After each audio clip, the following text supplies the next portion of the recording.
Mulai.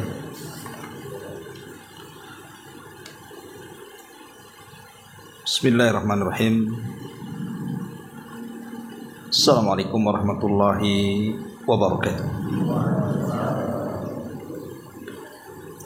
Alhamdulillah wassalatu wassalamu ala Rasulillah wa ala alihi wa sahbihi wa mawalah wa la hawla wa la quwata illa billahi wa ba'd.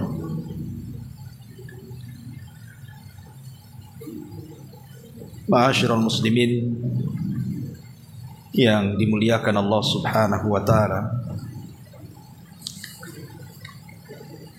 Alhamdulillah di malam hari ini kembali kita bisa duduk untuk berthalabul ilmi.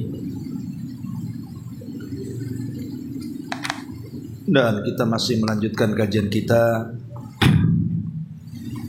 membahas fikih Asmaul Husna karya Profesor Dr. Abdul Razak bin Abdul Muhsin Al-Abbad Al-Badr hafizahullah ta'ala.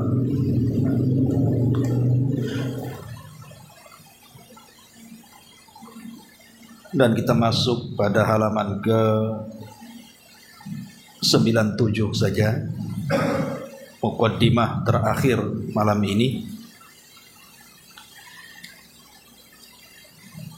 Di sini ada bab nama-nama Allah Subhanahu wa taala tidak terbatas dengan 99 nama yang tertera dalam hadis Nabi sallallahu alaihi wa ala alihi wasallam. Ma'asyiral muslimin yang dimuliakan Allah Subhanahu wa taala. Pembahasan ini sangat penting sekali. Karena di antara kaidah penting dalam pembahasan nama dan sifat-sifat Allah Subhanahu wa taala bahwa Allah tidak bisa dibatasi dan tidak bisa dipersempit. Artinya nama-nama Allah Subhanahu wa taala itu tidak terbatas pada 99 nama yang disebutkan dalam hadis Nabi sallallahu alaihi wasallam, inna lillahi tis'atan wa tis'ina isman mi'atan illa wahidan man ahsaha dakhalal jannah. Sesungguhnya Allah memiliki 99 nama, 100 kurang 1, barang siapa yang mengamalkannya maka dia masuk surga. Ulama mengatakan hadis ini bukan pembatasan. Dan itu dikemukakan oleh banyak para ulama, di antaranya Imam Nawawi rahimahullahu taala, Syekhul Islam Ibn Taimiyah rahimahullahu taala, bahkan yang disepakati oleh jumhur para ulama. Adapun dalilnya di sini disebutkan dalam sebuah hadis dari Abdullah bin Mas'ud radhiyallahu an pada halaman ke-49-nya, ma asaba 'abdan hammun wala haznun faqala Allahumma inni 'abduka wa ibnu 'abdika wa ibnu amatik nasiyati biyadi madin fiyya hukmuk adlun fiyya qada'uk as'aluka bi kulli ismin huwa lak sammaita bihi nafsak aw 'allamtahu ahadan min khalqik aw anzaltahu fi kitabik aw ista'tsarta, di sini syahid, aw ista'tsarta bihi fi ilmil ghaibi indak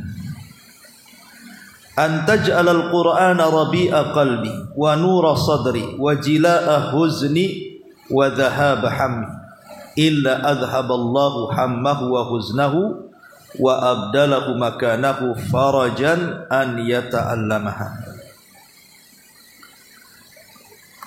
Dari Abdullah bin Mas'ud radhiyallahu an bahwa Nabi SAW bersabda, tidaklah seorang hamba ditimpa kesedihan ataupun kesusahan.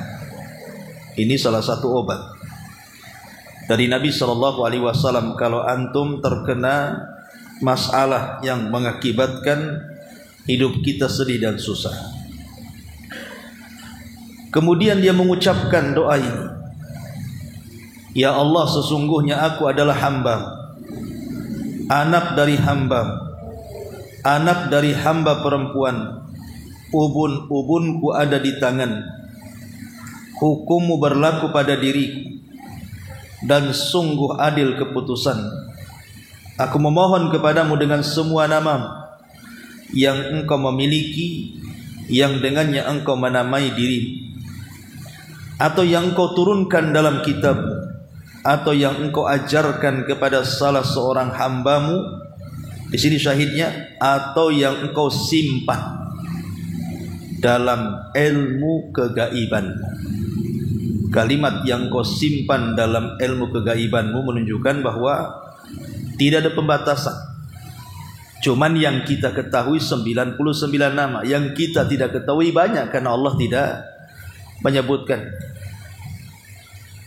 Apalagi setiap kitab-kitab langit, Taurat, Injil, Zabur, itu juga menyebutkan nama-nama Allah yang akan berbeda dengan nama-nama yang ada dalam Quran tentunya. Kemudian, untuk engkau jadikan Al-Quran sebagai penyejuk hatiku, cahaya bagi dadaku, penghilang kesedihan dan kesusahan. Kalau kita baca doa ini, maka Allah akan menghilangkan kesedihan, Allah akan hilangkan kesusahan, dan Allah ganti dengan kesenangan dan kegembiraan. Hadis ini jelas bahwa 99 nama Allah itu bukan pembatasan. Sama ketika kita bicara soal para nabi. Yang kita kenalkan 25 nabi dan rasul. Yang tidak kita kenal banyak. Seperti hadis Abi Dzar Al-Ghifari, jumlah para rasul itu 315. Itu yang dihasankan hadisnya. Tapi ketika bicara jumlah para nabi, memang sebagian melemahkan. Ada yang mengatakan 120, ada yang mengatakan 124 ribu kan. Tapi ini menunjukkan banyak para nabi. Cuman yang kita kenal 25 nabi saja. Sama dengan malaikat juga gitu. Maka ketika kita membahas nama-nama Allah pun, ulama mengatakan bahwa 99 nama itu bukan pembatasan. Baik, kemudian pada bab berikutnya, tidak sahih hadis yang menyebutkan secara keseluruhan Al-Asma'ul Husna dan penjelasannya serta makna pengamalannya. Di sini pengarang membawakan hadis Nabi SAW. Inna lillahi tis'atan wa tis'ina isman, mi'atan illa wahidan, man ahsaha dakhalal jannah. Sesungguhnya Allah memiliki 99 nama, 100 dikurangi 1, yang barang siapa mengamalkannya, dia masuk surga. Kemudian beliau mengatakan, tidak membatasi nama-nama Allah dengan bilangan tersebut, tetapi menunjukkan akan keagungan dan kebesaran pahala orang yang mengamalkan 99 nama-nama Allah Subhanahu wa taala. Maksudnya di sini, ikhwan, memang ada riwayat. Banyak di sini oleh pengarang disebutkan banyak riwayat, seperti riwayat dari Abdul Aziz bin Husain, dari Ayyub, dari Muhammad ibn Sirin, dari Abu Hurairah radhiyallahu an. Kemudian juga riwayat dari Abdul Malik ibn Muhammad As-San'ani. Kemudian yang ketiga riwayat dari Al-Walid ibn Muslim, dan begitu seterusnya. Ya. Yang meriwayatkan bahwa ada satu redaksi hadis yang menyebutkan 99 nama, tapi riwayat ini semua lemah. Yang benar adalah 99 nama itu dari beberapa ayat-ayat Al-Quran dan hadis-hadis Nabi SAW yang dikumpulkan para ulama. Jadi hadis yang begitu banyak, yang berceceran, kemudian dikumpulkan oleh para ulama, sehingga jumlahnya menjadi 99 nama. Adapun satu redaksi hadis yang menyebutkan 99 nama, tidak ada yang sahih. Itu maksudnya. tidak ada yang sahih. Jadi ini diambil dari beberapa riwayat, kemudian dikumpulkan sehingga terkumpulah menjadi 99 nama Allah Subhanahu wa taala. Antum bisa baca sendiri. Tapi di sini ketika Al-Imam Ibnul Qayyim rahimahullahu taala dalam kitabnya Bada'iul Fawaid, ketika menyebutkan hadis Nabi sallallahu alaihi wasallam, man ahsaha dakhalal jannah, siapa yang mengamalkannya dia masuk surga. Maksud mengamalkan di sini artinya satu, menghafalnya. Menghafal 99 nama Allah. Yang kedua, mengetahui makna-maknanya. Ar-Rahman itu apa, Ar-Rahim itu apa, Al-Aziz itu apa, Al-Ghafur itu apa. Kita paham makna-makna. Kemudian yang ketiga, berdoa dengan nama-nama yang sudah kita hafal dan kita pahami sesuai dengan permintaan. Kalau kita minta ampun, ya kita perbanyak mengatakan ya Ghafur. Kalau kita minta dirahmati, kita katakan ya Rahman, dan begitu seterusnya. Kalau kita minta rizki, ya Razzaq, sesuai dengan nama-namanya. Dan yang keempat, berusaha untuk mengamalkan isi kandungannya. Kalau kita berhadapan dengan nama-nama Allah Subhanahu wa taala yang disebut Ismu Al-Jamalah, nama-nama Allah yang indah, maka kita berusaha untuk menirunya. Tapi kalau berhadapan dengan Ismullah Al-Jalalah, nama-nama Allah yang agung, yang besar, maka berusaha untuk mengamalkan lawannya. Yang sudah saya jelaskan bahwa nama-nama Allah itu terbagi dua. Ada Ismul Jamalah, nama-nama Allah yang indah, maka kita disuruh menirunya. Seperti Ar-Rahman, Ar-Rahim, Al-Latif, Al-Wadud. Itu kan kelembutan. Nah, kita berusaha menirunya. Tapi ada nama-nama Allah itu yang disebut Ismul Jalalah, yang mengandung keagungan Allah, seperti Al-Khaliq. Maka kita berusaha kebalikan daripada Al-Khaliq. Kita ini makhluk, jangan menjadi Tuhan. Kita ini makhluk. Al-Mutakabbir, sombong, jangan sombong. Kita ini harus mutawadi, kita harus rendah diri. Jadi kalau berkenaan dengan Ismul Jalalah, kebalikannya. Tapi kalau Ismul Jamalah, maka kita berusaha mencontohnya. Jadi makna hadis Nabi sallallahu alaihi wasallam, sesungguhnya Allah memiliki 99 nama, barang siapa yang mengamalkannya maka dia masuk surga. Maksudnya kalau dia melakukan 4 hal. Pertama, menghafalnya. Yang kedua, mengenal makna-maknanya. Yang ketiga, berdoa dengannya. Yang keempat, berusaha mengamalkan isinya. Itulah makna hadis, barang siapa yang mengamalkannya masuk surga. Ma'asyiral muslimin yang dimuliakan Allah Azza wa Jalla. Kemudian yang ke halaman ke-106 ini yang paling penting kita bahas, kita akan bentangkan panjang lebar di sini. Kesalahan, bahkan kesesatan dalam pembahasan al-asma wa sifat. Baik, ma'asyiral muslimin yang dimuliakan Allah Azza wa Jalla. Mu'allif hafidhahullah taala ingin menjelaskan kepada kita dan ingin meluruskan, karena di masyarakat itu ada orang-orang yang tidak paham dengan fungsi daripada nama-nama Allah dan sifat-sifatnya, sehingga banyak yang terjerumus kepada kesalahan dan penyimpangan, bahkan sampai kepada bid'ah dan kesyirikan. Makanya beliau ingin meluruskan supaya jangan menghilangkan keberkahan nama-nama Allah, jangan menghilangkan keajaiban-keajaibannya dengan salah kaprah ketika memahami dan mengamalkannya. Saya sudah ringkas di sini, ada sekitar 10 poin yang beliau sebutkan di sini.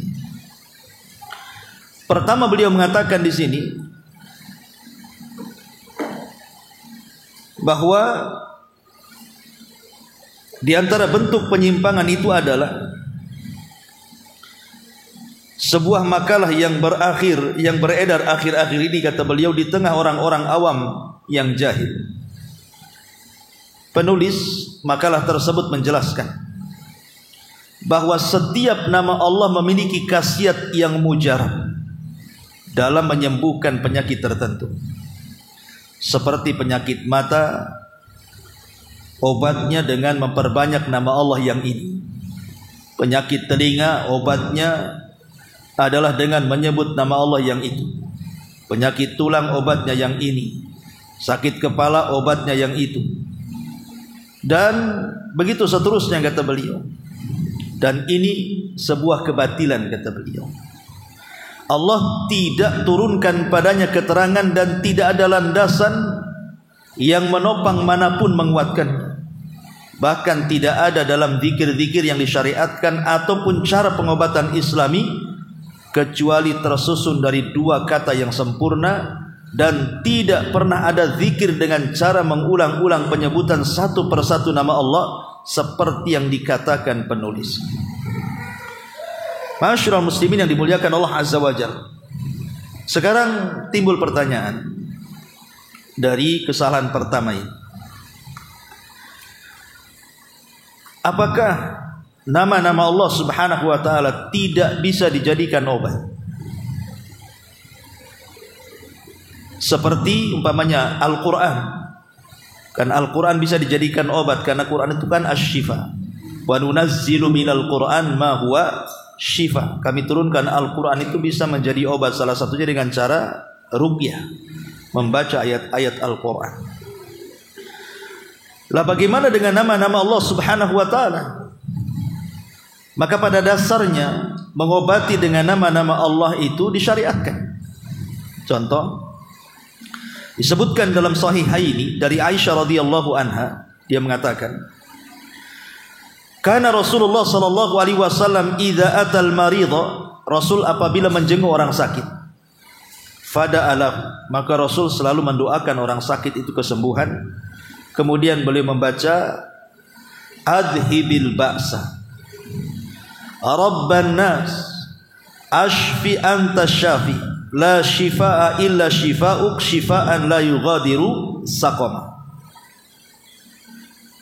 Adhibil ba'sa rabban nas, wahai Rabb manusia, sembuhkanlah penyakit orang ini. Sembuhkanlah karena engkau zat yang maha penyembuh, dan tidak ada penyembuhan kecuali yang datang dari penyembuhan yang tidak berbekas sama sekali. Dalam hadis ini Nabi SAW menyebut nama-nama Allah kan. Rabban Nas itu nama Allah, Asy-Syafi gitu ya. Artinya nama-nama Allah itu bisa dijadikan obat kan? Bisa dijadikan obat. Secara tajribah juga sama. Artinya secara praktek memang sudah banyak dipraktikkan. Bahkan hadis yang barusan kita tadi bacakan, ketika kita mengalami kesedihan, ataupun kebingungan, itu kan bagian daripada penyakit. Sedih, bingung, stres, itu kan penyakit jiwa kan begitu ya. Kemudian Nabi SAW mengajarkan kepada kita, disuruh membaca Allahumma inni abduka wabnu abdika wabnu ammatika nasiyati biyadik madin fiyya hukmuk adlun fiyya qada'uk as'aluka bikulli ismin huwalak sammaita bihi nafsak au anzaltahu fi kitabik au allamtahu ahadan min khalqik au ista'tharta bihi fi ilmil ghaibi indak an taj'alal qur'ana rabi'a qalbi, dan begitu seterusnya. Kalau kita membaca doa ini, kata Rasul apa? Maka akan menghilangkan setiap stres, setiap bingung, setiap sedih yang ada pada diri kita. Lihat susunan doa ini menganjurkan kepada kita untuk apa? Menyebut nama Allah kan, as'aluka bikulli ismin huwalah. Aku meminta dengan nama yang engkau beri nama dirimu. Artinya kan secara umum Asmaul Husna itu bisa dijadikan obat kan begitu. Tapi maksudnya di sini pengarang, maksudnya yang salah kaprah itu ketika kemudian menentukan satu nama Allah, kemudian diulang-ulang nama itu untuk penyebutan tertentu atau penyembuhan tertentu, padahal tidak ada dalil secara nas Quran dan Sunnah, itu yang jadi masalah. Seperti umpamanya kalau seandainya antum punya penyakit budek, apa budek gitu ya, keluar conge itu apa ya. Maka antum memperbanyak nama Allah As-Sami, As-Sami, As-Sami, kan itu ya.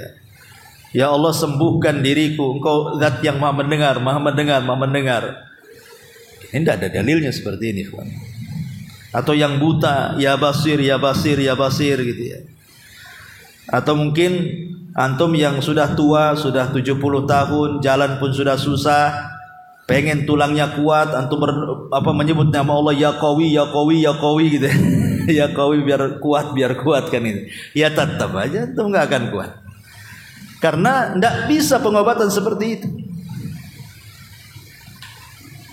Ataupun yang kalau stres gitu ya, usaha kok selalu pusing kepala kan gitu ya, karena nggak laku. Akhirnya antum berdoa ya Ghani, ya Ghani, ya Ghani, ya Ghani, ya kaya, ya kaya, ya kaya. Tetap aja miskin. Karena nggak ada dalilnya. Ya. Jadi pengobatan itu ikhwatu fiddin sudah saya terangkan kepada antum. Ada 3 jenis pengobatan. Yang 2 dibolehkan, yang 1 tidak boleh. Yang pertama bukan hanya dibolehkan, bahkan dianjurkan. Karena pengobatan itu berdasarkan Quran dan Sunnah. Seperti minum madu, habatus sauda, minyak zaitun, bekam, macam-macam kan itu. Itu kan ada nasnya. Ataupun mungkin tidak ada nasnya secara Al-Quran dan Sunnah, tetapi secara riset penelitian memang itu obat. Seperti antum beli obat di apotek gitu kan. Obat sakit kepala nanti ini obatnya, obat sakit perut ini obatnya. Ya memang sudah diteliti itu. Tidak mungkin kemudian apoteker atau dokter ngasih resep yang tidak ada hubungan dengan penyakit kan begitu. Itu sudah tajribah, memang terbukti, walaupun tidak menyembuhkan secara mutlak tidak, tetapi kan terbukti banyak yang sembuh. Ya, itu boleh.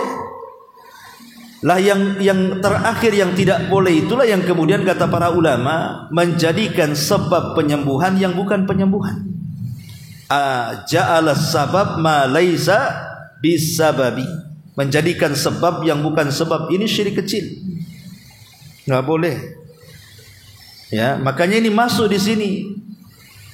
Kesalahan pertama adalah dengan menentukan nama-nama Allah untuk menyembuhkan penyakit tertentu dengan mengulang-ulang satu nama Allah itu dengan tujuan penyakit tertentu.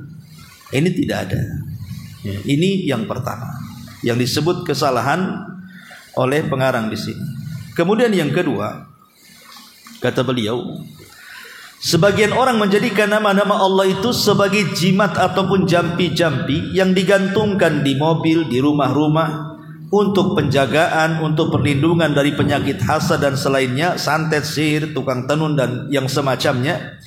Ini adalah perbuatan yang tidak disyariatkan, karena tidak pernah diajarkan dalam Quran dan hadis Nabi SAW. Bahkan nas-nas syariat melarang akan hal itu. Sebagaimana Nabi mengatakan, man ta'allaqa tamimatan fala atammallahu lah. Barang siapa yang menggantungkan jimat, maka Allah tidak akan menyempurnakan. Maksudnya gini, kawan. Memang terjadi silang pendapat di antara para ulama. Kita tidak meragukan ada perselisihan tentang hukum menjadikan ayat-ayat Al-Quran itu dijadikan jimat.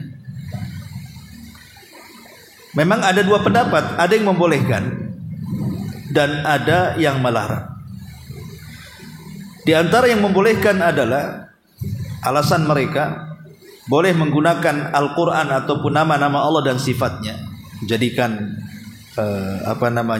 semacam jimat gitu ya. Tapi isinya Al-Quran atau nama Allah di situ. Yang membolehkan adalah seperti yang disebutkan oleh Al-Hafidz Ibnu Hajar Al-Asqalani. Perhatikan kata-katanya. Hadza kulluhu fi ta'liqit tamaim wa ghairiha mimma laysa fihi Qur'anun wa nahwu. Semua hadis yang melarang mengenai menggantungkan jimat dan yang lainnya, ini yang berkaitan bukan Quran. Artinya selain Al-Quran memang dilarang, tidak boleh. Seperti isi jimat itu pakai bahasa jin, bahasa daerah, bahasa yang tidak bisa dipahami. Itu yang dilarang. Tapi Quran ini tidak dilarang, kata beliau. Kemudian beliau mengatakan fa amma ma fihi dzikrullahi fala nuhiya fi. Tapi kalau ada di dalam jimat-jimat itu zikir kepada Allah, maka tidak dilarang. Fa innahu innama yaj'alu litabarruk bihi wa ta'awud bi asma'ihi wa dzikri. Kata beliau, adapun apabila ada penyebutan nama Allah, maka tidak ada larangan. Hal tersebut dijadikan sebagai bentuk tabarruk saja, mencari berkah, atau ta'awud dalam rangka meminta perlindungan dengan menyebut nama-nama Allah Subhanahu wa taala. Kemudian juga diperkuat oleh Imam Qurtubi. Imam Qurtubi juga mengatakan, menukilkan perkataan Imam Malik, apa katanya? La ba'sa bi ta'liqil kutubi lati fiha asmaullahi azza wajal ala a'naqil marda ala wajhi tabarruk. Tidak mengapa menggantungkan sebagian jimat, lembaran yang ada nama-nama Allah pada leher orang sakit untuk mencari berkah kesembuhan. Ini ulama yang membolehkan. Ya. Tetapi yang kuat melarang. Dan ini dikuatkan, dijelaskan oleh para ulama yang lainnya. Di antaranya adalah ulama mengatakan wahtajjaha ula lamma dhahabu ilaihi bima ya'ti umumun nahyi fil ahadithi wala mukhassas lil umum saddan lidzari'ah fa innahu yufdi ila ta'liqi mattafaqa ala tahrimihi atau mattufiqa ala tahrimihi. Kemudian annahu idza ulliq fala budda an yamtahinahu al mualliq bihamlihi ma'ahu fi hali qada'il hajah. Ulama yang melarang karena ada 3 alasan. Kenapa kita dilarang menjadikan jimat itu dari nama-nama Allah ataupun dari Quran itu sendiri? Karena 3 alasan. 1, keumuman larangan dalam hadis Nabi SAW dan tidak ada yang mengkhususkannya. Hadis tadi kita jelaskan, barang siapa yang menggantungkan sesuatu maka tidak akan disempurnakan. Ini kan umum. Apapun yang digantungkan, mau Quran, mau selain Quran, mau nama Allah, mau selain nama Allah, masuk pada hadis ini. Yang kedua, dalam rangka menutup jalan menuju ke arah kesyirikan, karena hal ini bisa mengantarkan kepada apa yang disepakati keharamannya. Artinya dikhawatirkan orang itu nanti bukan tergantung kepada Allah, tapi tergantung kepada jimatnya. Memang isinya Quran, isinya nama-nama Allah, tapi kemudian harapannya lebih kepada gantungan dibandingkan kepada Allah. Dan ini mengantarkan kepada kesyirikan kan begitu. Apalagi kalau sudah terlalu yakin gitu ya. Kemudian yang ketiga, apabila digantungkan di pakaian atau ditaruh di celana atau di dompet atau yang semasamnya, dipastikan tidak mungkin orang ingat. Terkadang lupa. Ketika lupa mungkin dia masuk ke toilet-toilet, ke tempat-tempat najis dalam rangka buang hajat. Itu sama aja menghinakan Quran kan? Menghinakan nama-nama Allah dimasukkan ke tempat-tempat kotor seperti ini. Lah dari sini 3 alasan ini, maka para ulama melarang. Dan dipertegas oleh Syekh Abdul Aziz bin Baz rahimahullahu taala dalam Majmu'ul Fatawa. Beliau mengatakan annaha la tajuz wa hadha huwal ma'ruf an Abdullah bin Mas'ud wa Hudzaifah radhiyallahu anhuma wa jama'atun minas salafi wal khalaf qalu la yajuz ta'liquha walau kanat minal Qur'ani saddan lidzari'ati. Kemudian dia mengatakan tidak boleh menggunakan jimat dengan Al-Quran karena telah ma'ruf di antara sahabat yang melarang dengan keras adanya tentang masalah ini adalah Abdullah bin Mas'ud, melarang tidak boleh. Kemudian Hudzaifah bin Yaman melarang. Bahkan para ulama dulu dan sekarang mereka mengatakan tidak boleh menggantungkan jimat walaupun dengan Quran atau nama-nama Allah untuk menutup jalan menuju kepada kesyirikan. Intinya bahwa tidak perlu kita gantung-gantung nama-nama Allah dalam rangka sebuah jimat ya. Karena sudah dijelaskan alasannya tadi. Ini yang kedua. Kemudian yang ketiga di sini kesalahannya adalah di antara kesalahan dalam hal ini ada yang dilakukan oleh sebagian orang dengan menjadikan nama-nama Allah sebagai hiasan di dinding atau bahasa kita kaligrafi. Yang dengannya orang melihatnya akan terpesona dengan keindahan tulisan, dan keindahan hiasan serta warna-warni tulisan tersebut. Adapun pengaruh nama-nama tersebut dalam hati berupa ketakutan, keimanan, dan dalam kebaikan amal perbuatan, maka tidak terwujud sama sekali dalam perbuatan yang tidak disyariatkan tersebut. Maknanya begini, nama-nama Allah Subhanahu wa ta'ala itu adalah nama-nama yang indah dan sifatnya yang sempurna. Kenapa Allah Subhanahu wa ta'ala memberitahu nama-namanya? Supaya kita merenungkan nama-nama itu, supaya kita mengamalkan isinya, menghafalkannya, memahaminya, mendakwahkannya. Adapun sekedar digantung dalam sebuah kaligrafi, manfaatnya apa? Untuk keimanan orang, umpamanya kita lihat banyak di rumah-rumah kaum muslimin ada nama-nama Asmaul Husna kan dalam bentuk kaligrafi kan. Tapi orangnya tak sholat, di rumahnya masih gibah, ya kan?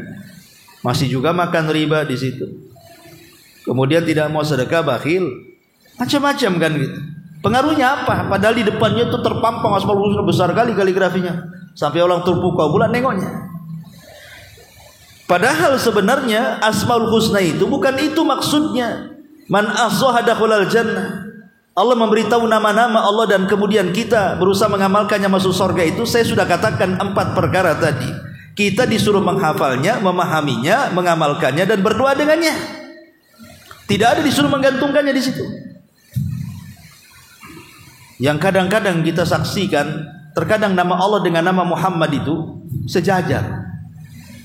Ini saja sudah salah kan, sejajar. Kalau presiden dengan Pak Wapres nggak masalah lah kan, sejajar kan. Nah, walaupun presiden lebih tinggi kan, janganlah disamakan. Tetap nama Allah harus lebih tinggi dibandingkan nama Muhammad. Itu saja secara peletakan sudah salah kan gitu ya.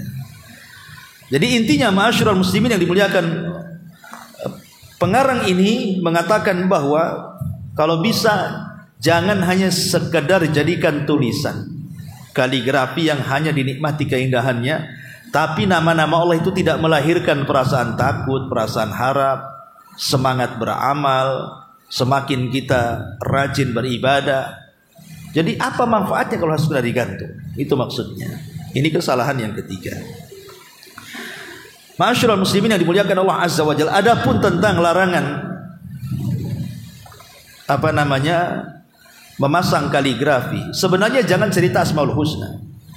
Quran sajalah yang banyak kan. Kaligrafi itu kan kebanyakan dari Quran kan itu ya. Ayat tertentu yang dibuat kaligrafi cantik-cantik, ditaruh di rumah, kadang di musola, di masjid dan begitu seterusnya. Sebenarnya 4 mazhab itu semua melarang. Saya akan sebutkan ya perkataan 4 mazhab ini.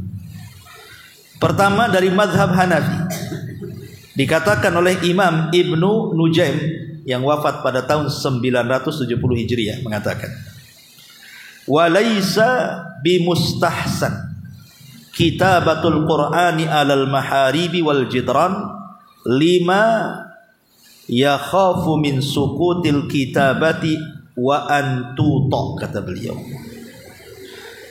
Bukan tindakan yang baik, kata beliau, menuliskan ayat Al-Quran di mihrab-mihrab atau di dinding-dinding karena dikhawatirkan tulisannya jatuh kemudian diinjak.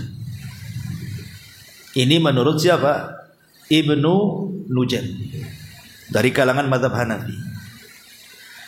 Kemudian hal yang sama juga dikatakan Imam Ibnu Abidin, ini mazhab Hanafi juga yang wafat pada tahun 1252 Hijriah. Beliau mengatakan wa tuqrahu kitabatul Quran wa asma'ullahi ta'ala 'ala dirhami wal maharibi wal jidran wa ma yufrash wallahu ta'ala a'lam. Beliau mengatakan dibenci, kata beliau, menuliskan ayat-ayat Al-Quran atau nama-nama Allah di mata-mata uang, di mihrab-mihrab, di dinding-dinding, atau semua benda yang dibentangkan. Ya termasuk kaligrafi kan di sini kan. Ini madhab Hanafi. Kita beralih kepada madhab Maliki. Sebutkan Imam Qurtubi. Ma'ruf Qurtubi seorang mufassir, ahli tafsir. Sering kalau kita mentafsirkan Quran dinukilkan perkataan Imam Qurtubi. Dia madhab Maliki. Kata Imam Qurtubi, wa min hurmatihi alla yuktab alal ardi wala ala haitin kama yuf'al bihi fil masajid al muhdatsah. Di antara kehormatan Al-Quran, tidak boleh ditulis di tanah atau di atas tembok sebagaimana yang terjadi pada masjid-masjid baru-baru ini. Ini di zaman Imam Qurtubi sudah ada kaligrafi itu. Apalagi zaman sekarang makin ada sekolahnya lagi, malah sekolah kaligrafi kan itu. Ini yang mengatakan siapa? Al-Qurtubi, bukan Abu Mairah ya. Al-Qurtubi yang mengatakan. Kemudian juga Al-Qurtubi meriwayatkan riwayat dari Muhammad ibn Zubair bahwa beliau pernah melihat sikap Umar bin Abdul Aziz terhadap orang yang menulis kaligrafi Al-Quran dan diletakkan di dinding itu. Disebutkan Ra'a Umar ibnu Abdul Aziz ibnan lahu yuktab, atau Ra'a Umar ibni Abdul Aziz ibnan. Umar bin Abdul Aziz pernah melihat anaknya di sini yaktubul Quran, anaknya menulis Al-Quran ala haitin, di dinding, fadarabahu, tiba-tiba dia memukulnya. Lihat, anaknya Umar bin Abdul Aziz dilarang sama bapaknya. Kemudian juga disebutkan oleh Muhammad Ilyisi. Ilyisi ini yang wafat tahun 1299 Hijriah, ini dari madzhab Maliki juga mengatakan, wa yambagi hurmatu naqsil Qur'ani wa asma'illahi ta'ala mutlaqah. Selayaknya tidak dicegah semua bentuk seni tulisan Al-Quran atau nama-nama Allah. Kemudian lita'diyatihi ilal imtihan, karena itu bisa menyebabkan disikapi tidak terhormat. Wa kadza naqshuha alal hitah, demikian juga dilarang memahat kaligrafi dalam tembok. Jelas sikap madhab Maliki melarang ya. Baik, kita masuk kepada mazhab Syafi'i. Negeri kita ini mayoritas Syafi'i kan. Lihat perkataan Imam Nawawi. Wa madhabuna, apa kata Imam Nawawi? Madhab kami Syafi'i, annahu yukrah naqshul hitan wa thiyabil Quran. Dibenci, dimakruhkan menulis Quran atau nama-nama Allah di tembok ataupun baju ataupun kain. Wa bi asma'illahi ta'ala, termasuk juga menulis nama-nama Allah. Kemudian juga disebutkan oleh Muhammad Asy-Syirbini, ini juga ulama besar Syafi'i yang wafat tahun 900 Hijriah itu. Beliau mengatakan wa yukrahu kutubul Qur'ani ala haitin walau li masjidin wa thiyabin wa ta'amin wa nahwi dzalik. Dibenci menuliskan Al-Qur'an di dinding meskipun milik masjid atau di baju atau makanan atau yang semacamnya. Dan juga Imam Syarwani juga sama, yang wafat tahun 1301 Hijriah, yukrahu kutubul Quran. Beliau mengatakan apa? Naam yukrahu kutubul Qur'ani ala haitin wa saqfin, dibenci menuliskan Quran di dinding atau atap. Kemudian Suyuti juga mengatakan wa tukrahu kitabatuhu alal hitan. Para ulama madhab kami Syafi'i mengatakan dibenci menuliskan Al-Quran di dinding. Ini madhab Syafi'i. Kita beralih kepada madhab Hambali yang paling mudah, Ibnu Taimiyah. Madhab Hambali, apa kata Ibnu Taimiyah? Wa amma kitabatul Qur'ani alaiha fayushbihu kitabatal Qur'an ala dirhami wad dinari, walakin yamtaz hadha bi annaha tu'ad ila nari ba'dal kitabati wa hadha kulluhu makruh fa innahu yufdi ila ibtidhalil Qur'ani wa imtihanihi wa wuquhi fil mawadi allati yutanazzah al-Qur'an anha. Hukum menuliskan Al-Quran di lempengan perak sebagaimana hukum menuliskan Al-Quran di mata uang dinar dan dirham.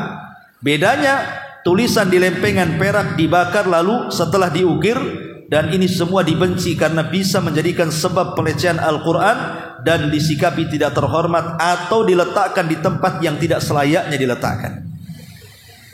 Kemudian juga Imam Ibnu Mufli mengatakan yukrahu kitabatul Qur'ani ala dirham inda adh-dharbi, mengatakan dibenci menulis Al-Quran pada mata uang ketika proses pembuatannya. Dan juga Al-Buti wa tukrahu kitabatul Quran ala dirham wa dinar wal hayasati, dibenci menuliskan Al-Quran di mata uang dirham dan dinar atau lempengan-lempengan logam dan yang lainnya. Intinya bahwa hampir semua ulama madhab melarang. Ya, melarang kan di sini. Kenapa? Karena faedahnya itu untuk ketakwaan kita tidak ada gitu maksudnya.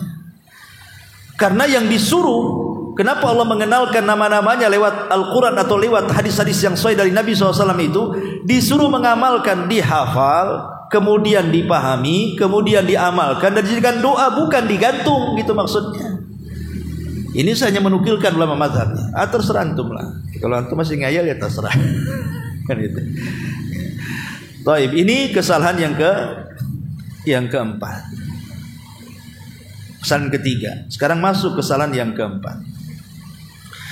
Di antara kesalahan pula dalam hal ini adalah prasangka sebagian orang bahwa makna hadis barang siapa yang mengamalkannya masuk surga, maksudnya menjadikan nama-nama Allah sebagai wirid harian mereka, baik pagi maupun petang, ataupun mereka menjadikannya sebagai zikir setelah sholat wajib.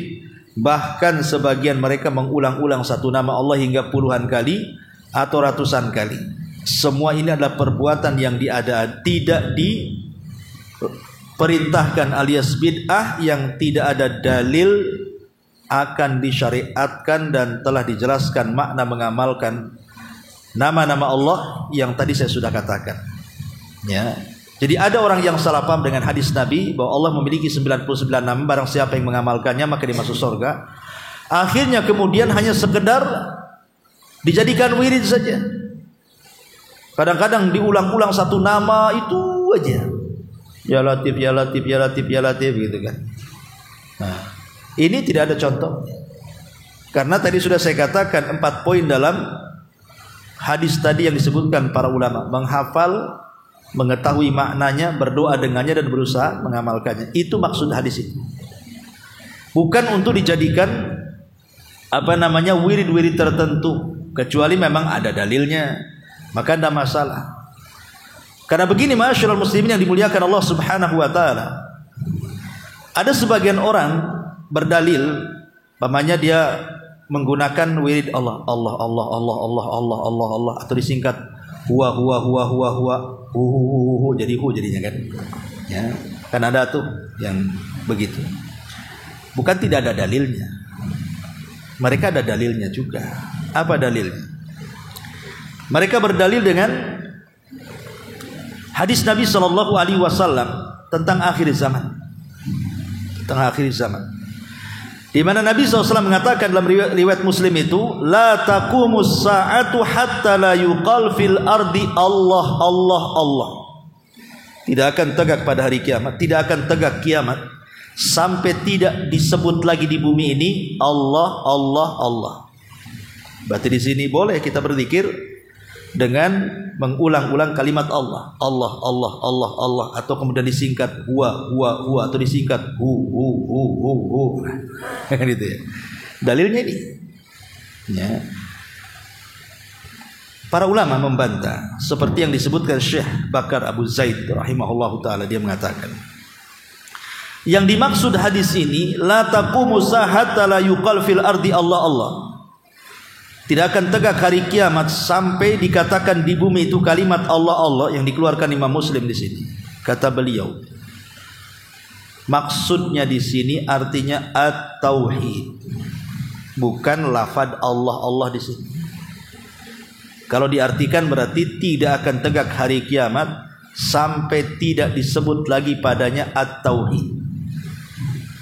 Sudah tidak ada yang bertauhid kepada Allah Azza wa Jalla, ya kiamat dibangkitkan, udah nggak ada yang bertauhid lagi. Itu beliau kata Syekh Bakar Abu Zaid rahimahullahu taala, beliau mengatakan seperti itu. Beliau mengatakan di sini, kata beliau, saya akan bacakan perkataan beliau di sini. La taqumu hatta la yuqal fil ardi Allah, Allah, rawahu Muslim.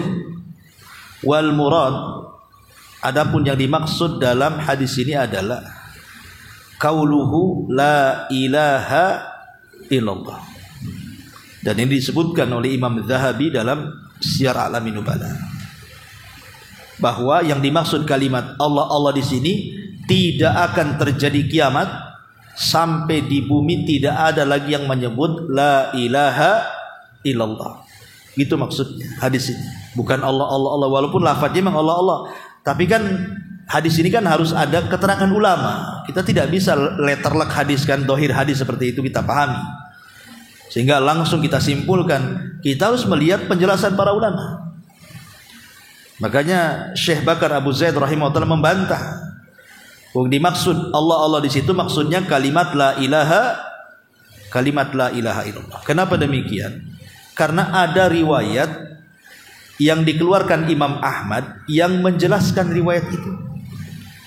Apa kata Nabi SAW dalam riwayat Imam Ahmad? La taqumus sa'ah hatta la yuqalu fil ardi la ilaha illallah.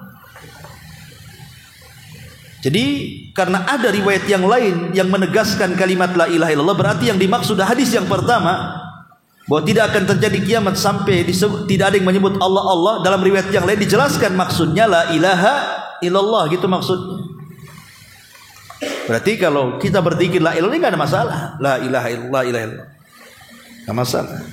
Tapi kalimat Allah Allah Allah menurut pendapat Bakar Abu Zaid maksudnya harus ada yang ditiadakan, harus ada yang ditetapkan. Baru itu disebut tauhid.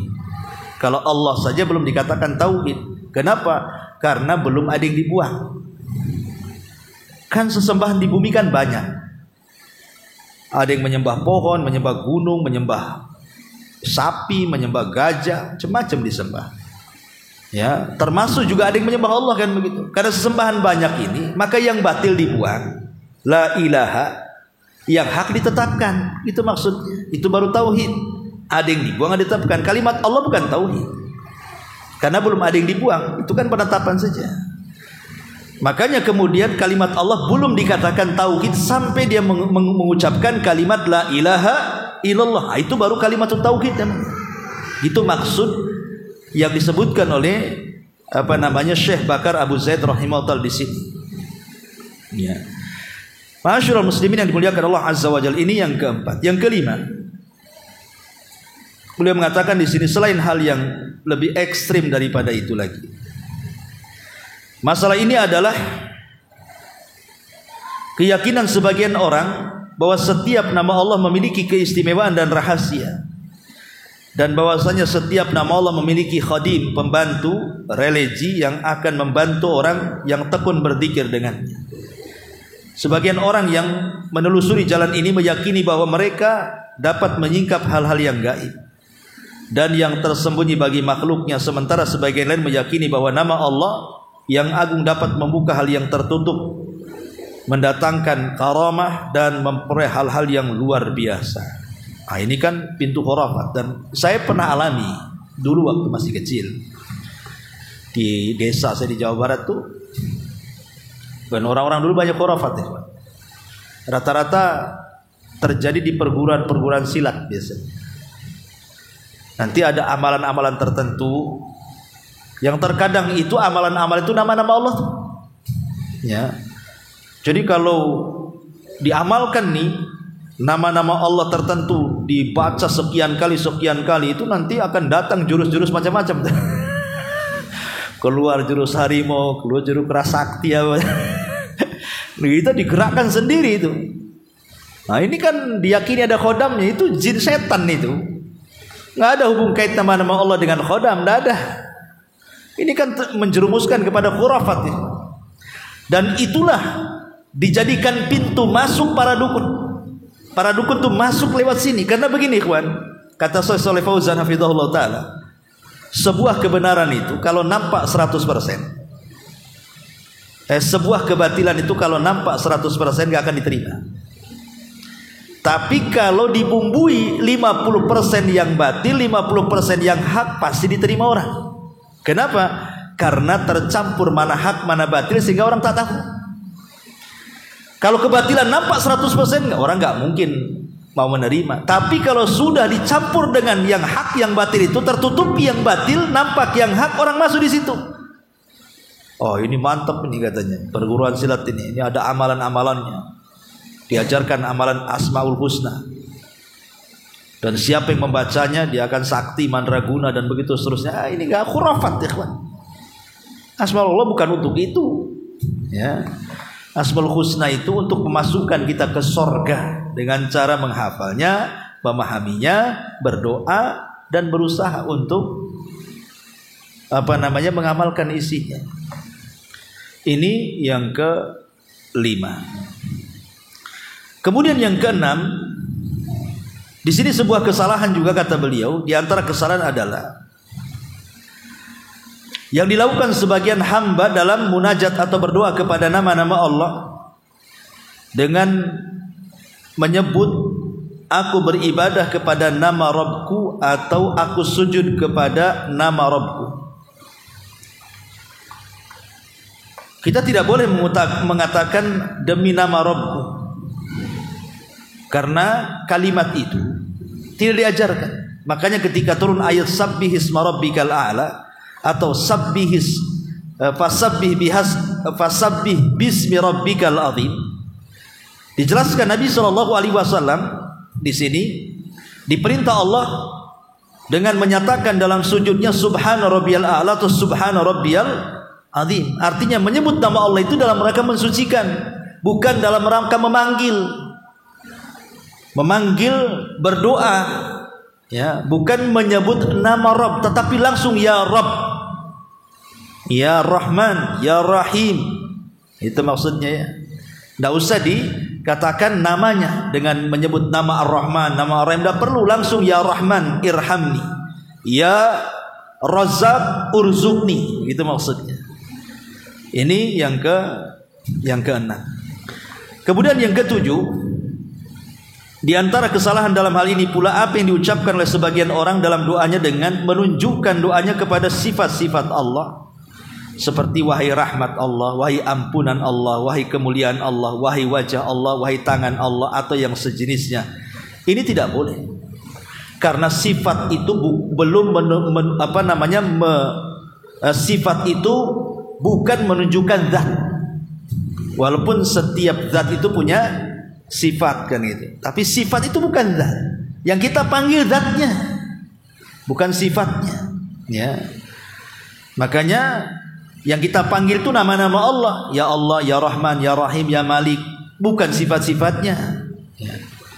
Karena berdoa dengan sifat itu, ma'asyiral muslimin yang dimuliakan Allah Azza wa Jalla, tidak dibolehkan, kata para ulama, seperti yang dikatakan oleh Imam Ibnu Taimiyah ketika beliau menulis bantahan kepada seorang ahli bid'ah di zamannya namanya Al-Bakri, sehingga kitabnya disebut Rad al-Bakri. Beliau mengatakan ada rincian antara meminta dan antara isti'adzah. Kalau meminta perlindungan dengan sifat-sifatnya nggak apa-apa. Meminta perlindungan, isti'adzah, ya maksudnya isti'adzah, meminta perlindungan dengan menyebut sifat-sifat Allah Subhanahu wa taala tidak ada masalah. Tetapi kalau dalam rangka meminta, maka tidak boleh, harus menyebut namanya, bukan sifatnya. Langsung ya Rahman, ya Rahim, jangan ya Qudratullah, ya Izzatullah, ya Azamatullah, tidak boleh seperti itu. Langsung saja ya Rahman, ya Rahim, ya Malik, ya Qudus, dan begitu seterusnya. Ini disebutkan begitu. Kemudian yang nomor 7, nomor 8. Di antara kesalahan dalam hal ini pula adalah pemakaian nama selain nama Allah yang disandarkan kepada kalimat abdu, seperti Abdul Nabi, Abdul Ka'bah, Abdu Umar, dan yang semacamnya. Tidak boleh kalimat abdu disandarkan kecuali kepada Allah. Abdurrahman, Abdul Rahim, Abdul Ghafur, Abdul Razak. Karena kalimat abdu ini penghambaan. Kalau kita sandarkan kepada selain Allah, berarti menyandarkan penghambaan kepada selain Allah, kecuali Abdul Muttalib.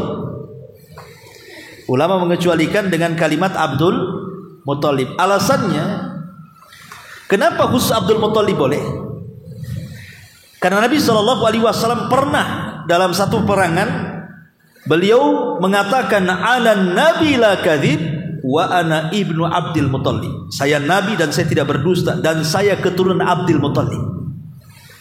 Artinya Rasul menyebut kalimat Abdul Muttalib kan dalam hadis ini. Sehingga para ulama mengatakan semua abdun yang disandarkan kepada selain Allah dilarang kecuali kalimat Abdul Muthalib.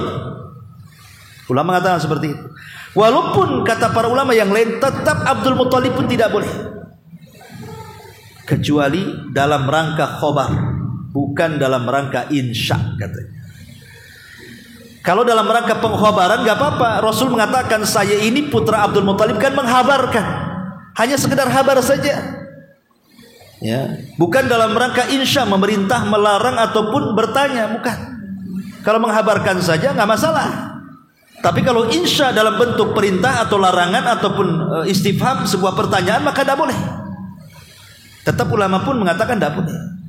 Seperti yang dikatakan Syekh Ibnu Utsaimin rahimahullah, mengatakan as-shawab yang benar tahrimut ta'bid lil muthalib, haram menyandarkan kalimat abdun kepada al muthalib. Fala yajuz li ahadin an yusamma ibnahu Abdul Muthalib. Tidak boleh kalau punya anak antum kasih nama Abdul Muthalib.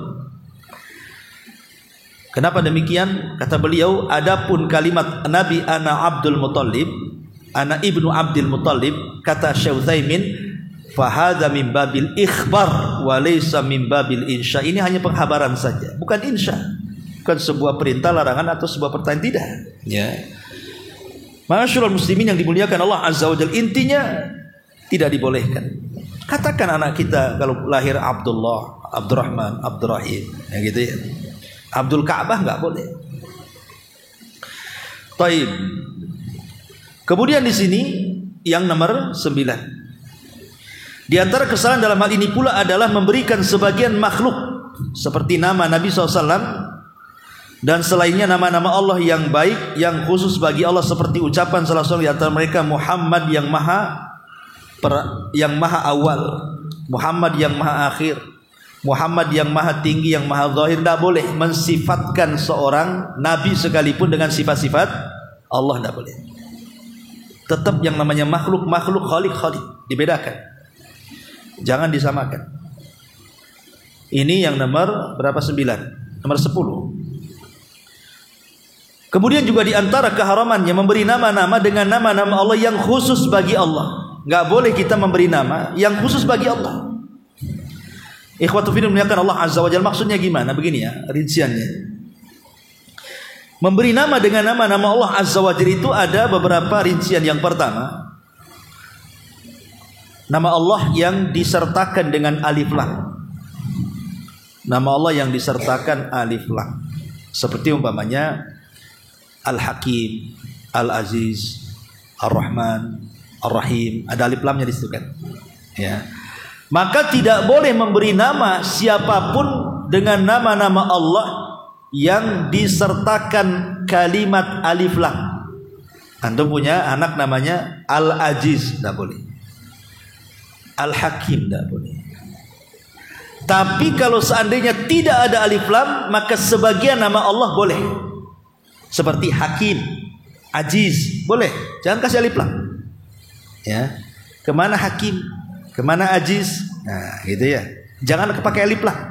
Sebab kalau alif lam ini macam-macam kegunaannya. Ada li istighraq, ada li ta'rif, macam-macam. Ya. Karena kalau sudah dimasuki alif lam tidak dikenal kecuali Allah masalahnya. Karena nama-nama Allah itu ada yang sama sekali tidak boleh diberikan kepada makhluk. Seperti Allah, tidak boleh. Antum punya bayi lahir laki-laki, siapa namanya? Allah, tidak boleh, kafir antum. Karena ada seorang mutanabi, seorang ahli syair di zaman salaf dulu, punya anak dikasih nama Allah, dikafirkan para ulama. Anaknya dikasih nama Allah, ulama kafirkanlah. Karena ada nama-nama khusus yang tidak boleh diberikan kepada makhluk. Allah Ar-Rabb, tidak boleh. Al-Khaliq, masa anaknya Al-Khaliq, tidak boleh. Itu sebagai Allah. Yang kedua, ada yang boleh. Seperti ya tadi Aziz, jangan pakai alif lam. Ya, kemudian Hakim, enggak masalah kan itu ya. Kemudian yang ketiga, nama-nama yang bukan nama Allah tapi terkandung sifat kekhususan bagi Allah, ini pun tidak boleh. Memang bukan nama Allah tapi di dalamnya ada sifat-sifat yang merupakan khusus bagi Allah. Malikul Muluk, rajanya para raja, tidak boleh. Namanya para raja Allah lah kan itu. Ahkamul hakimin, hakimnya para hakim. Ya Allah lah hakimnya para hakim.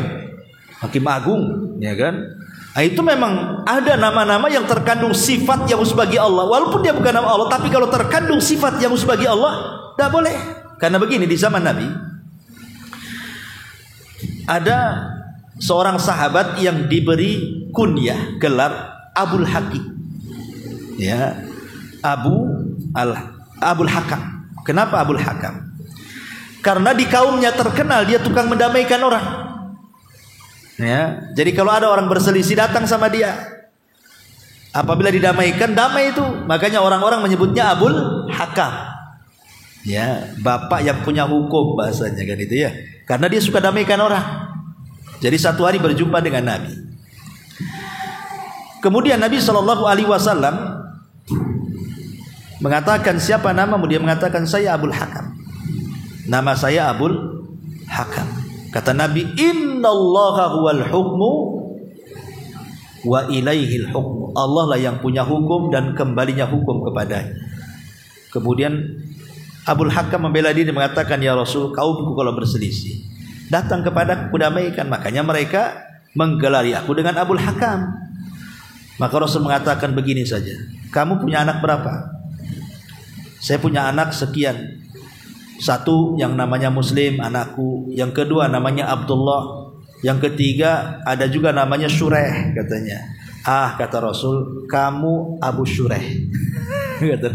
Kamu Abu Syureh, bukan Abul Hakam. Suruh diganti. Disuruh ngambil nama anaknya. Nah, kan? Karena kalimat Abul Hakam ini terkandung sifat-sifat yang khusus bagi Allah. Nggak boleh kita sembarang ngasih nama. Ya, karena akan menyamai nama-nama Allah Subhanahu wa taala, makanya dilarang seperti qadil qudar, ya, qadinya para qadi, ahkamul hakimin, hakimnya para hakim, dan begitu seterusnya lah yang tadi disebutkan, atau malikul muluk, rajanya para raja diraja, dan begitu seterusnya. Maka ini terlarang karena terkandung nama yang di dalamnya sifat-sifat yang khusus bagi Allah. Masyaallah muslimin yang dimuliakan Allah Azza wa Jalla. Kemudian yang terakhir beliau mengatakan, di antara kesalahan yang banyak menyebar di zaman ini adalah hal-hal yang menunjukkan pengagungan terhadap nama-nama Allah. Di antaranya dengan cara membuang kertas, buku, koran, undangan tertentu kan banyak kadang-kadang. Makanya kalau kiranya undangan-undangan makan, walimah, nikah, kadang-kadang kita tulis Quran kan di situ.